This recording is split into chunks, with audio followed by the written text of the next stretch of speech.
Hey guys, this is Scott with a 1970 Chevy El Camino Restomod. I wanted to do a series of videos to kind of talk about the history of this car, how I got it, and also taking a deep dive look. So I anticipate this video series will be about 10-minute videos and probably 7 to 9 video series featuring the interior, the exterior, engine compartment, and so forth. So this starts off lesson number 1, or I should say chapter number 1. And this is to talk about the history of the vehicle. Many people ask me why I chose a 1970 Chevy El Camino, and I actually didn't. The car chose me. This actually was my father-in-law's car, and he built this the way he wanted it. It had the original, if you look at my forum, my mods page, along with some of the photos and the journey I've taken through time, you'll see this in its original color and shape, and that's the way my father-in-law built it. He painted this himself at the base, Air Force Base in Phoenix, Arizona, and he built it the way he wanted it. He wanted a daily driver for him that was highway worthy.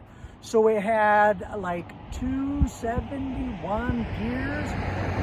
It was really great at speed, but it had no power at all. There's nothing original about this car. Even when he had it, he built it the way he wanted it.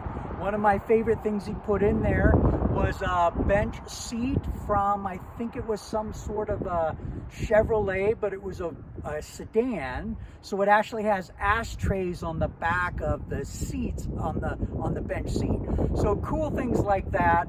But that's what he did. That's what he built. And I went in a totally different direction. We actually worked on this car together when he was sick and not doing well. It gave him something to do. And we did a couple of things together, but then I received the car in 2013, and since 2013 I've been building, and it was really during COVID that I had the most time to do the most work, and the transformation that this car is today. Again, the majority of that work happened between 2020 and 2022, and I've done some subtle updates and mods ever since then, and we're now looking at September of 2025 when I'm recording this video series. So the original color of this car that he had, I should say, I don't know what the VIN shows, but what my father-in-law had was a Nassau blue color with silver trim underneath, and then it had a lot of the chrome accents.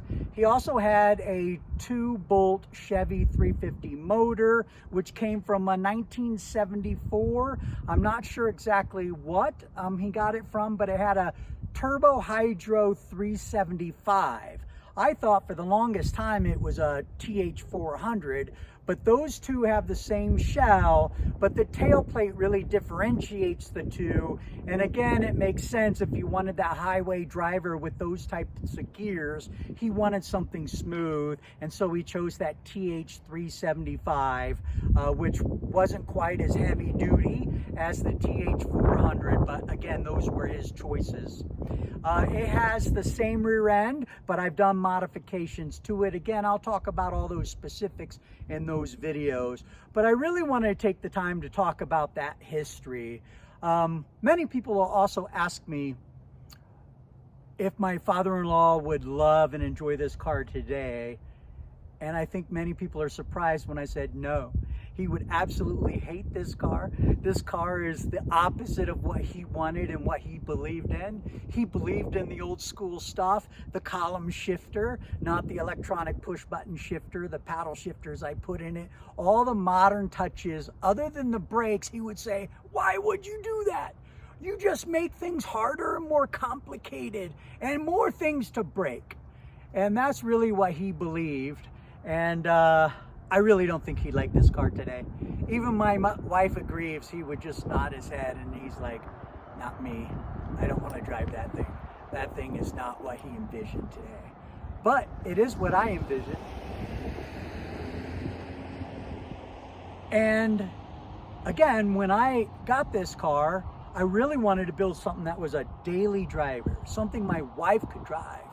Many people ask me if it's my car, and I like to say it is, but the reality is my wife reminds me it's actually her car. This belonged to her dad. There's some sentimental value in that, and this car will never leave us and our family. And while my wife drives it on occasion today and likes to say it is her car and remind people of that, it is something that we both enjoy, and I spend a lot of time working on, and my wife gets the joy of appreciating, and so forth. So that is the history of the vehicle.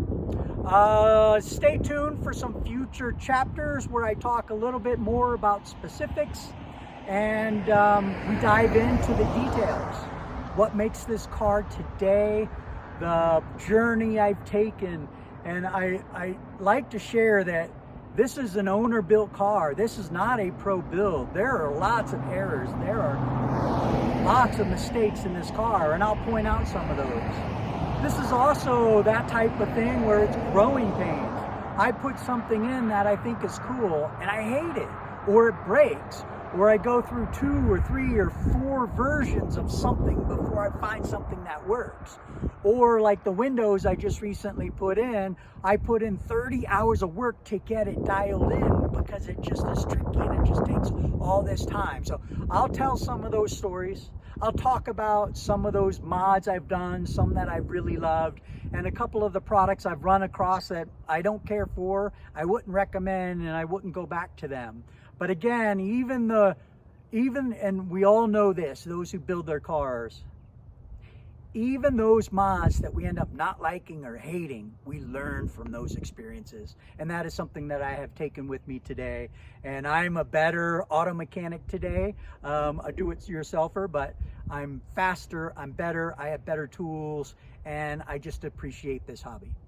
So stay tuned for the future chapters.